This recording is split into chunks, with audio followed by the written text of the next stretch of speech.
Summers आ रहे हैं, गर्मियाँ आ रही हैं, कौन से इन्फेक्शंस इस सीज़न में हमें देखने को मिलते हैं।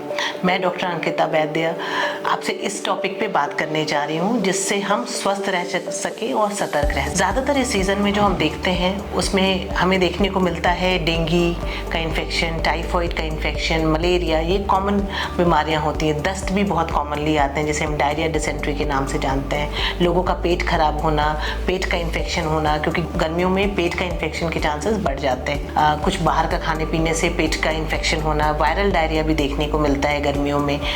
कोविड एरा चल रहा है, कोविड के केसेस भी हम देख रहे हैं अभी इस सीज़न में हमारे पास आ रहे हैं। फ्लू के केसेस भी हमारे पास इस सीज़न में आ रहे हैं। समझना ये है कि सबका इलाज अलग तरीके से होता है, तो इसलिए जांच करनी ज़रूरी है कि आपको किस तरह का इन्फेक्शन हुआ है, कौन सा इन्फेक्शन है।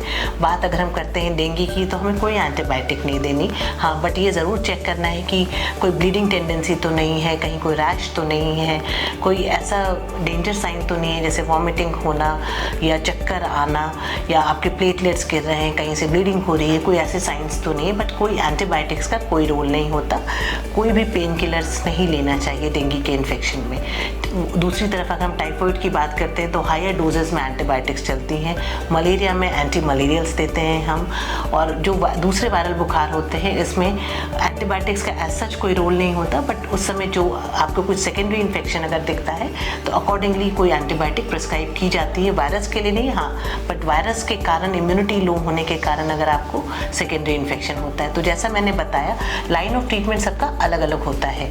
तो आपको बिल्कुल भी इस सीज़न में ये ध्यान रखना है कि आप सेल्फ मेडिकेशन ना करें, खुद से ऐसी दवाइयाँ ना करें कि कोई कॉम्प्लिकेशन आए। अपने डॉक्टर की सलाह से ही दवाइयाँ लें। अगर कोई बुखार आता है तो प्रिवेंट कैसे कर सकते हैं, तो अगर हम समझते हैं डेंगू और मलेरिया मच्छर के काटने से होता है, उससे बचें। टाइफॉइड बाहर का खाने पीने से होता है, ये food and water borne disease होता है।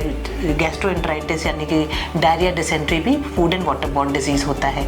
अगर आप उसमें सतर्क रहेंगे तो उससे बच सकते हैं।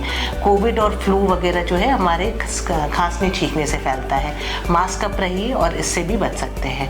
तो सतर्क रहेंगे तो स्वस्थ रहेंगे। अपने परिवार के लिए भी आप एक एग्जाम्पल सेट करें, आप स्वस्थ रहें और सारे प्रिकॉशन जो मैंने बताए वो आप फॉलो करें। इम्यूनाइजेशन का भी एक रोल होता है।